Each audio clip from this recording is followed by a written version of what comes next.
Feels as though I never even left this town.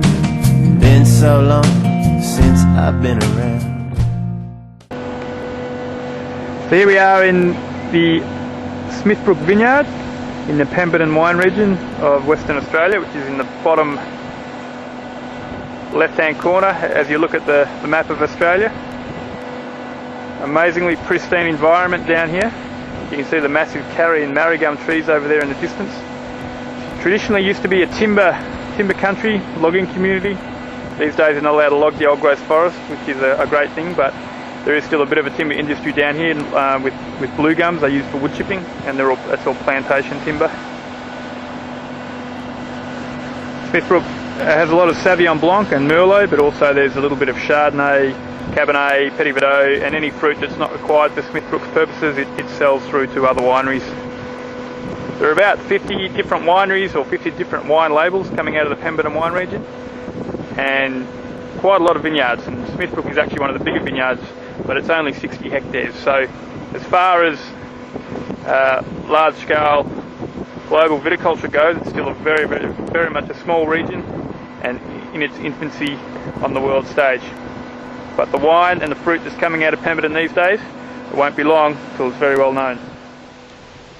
Look at that, I just love the colours you get in the late afternoon here at Smithbrook.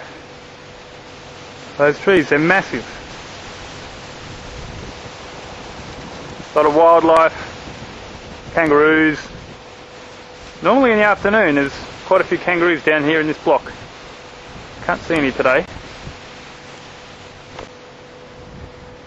I'm sure though we'll be able to get some on video before vintage is out. Almost without fail, kangaroos sit down here and chew on the lush grass that's there in the valley.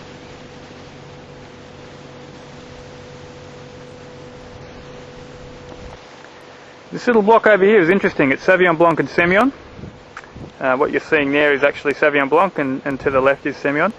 It was originally planted about 15 years ago. You can see how it has one wide row for a tractor or implement to go down, and then a very narrow row, which is about 1 metre wide.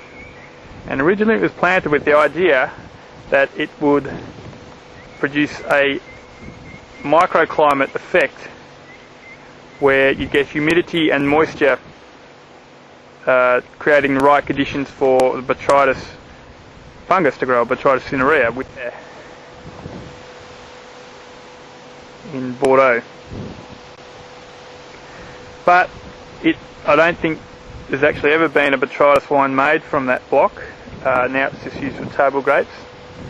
And originally it was planted away from the main vineyard, obviously, so you wouldn't get cross infection to the other parts of the vineyard. But since then you can see there's more that's been planted behind it, so it wouldn't be a great idea to try and use that as a botrytis infected block at the moment. This is the entrance to Smithbrook and the cellar door. Pretty amazing landscape. And these little guys are guinea fowl. There's hundreds of them in the vineyard, and they're used as biological pest control.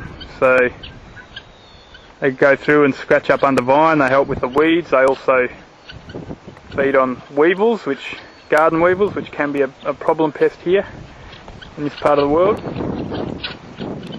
But they're a constant fixture here in the Smithbrook Vineyard.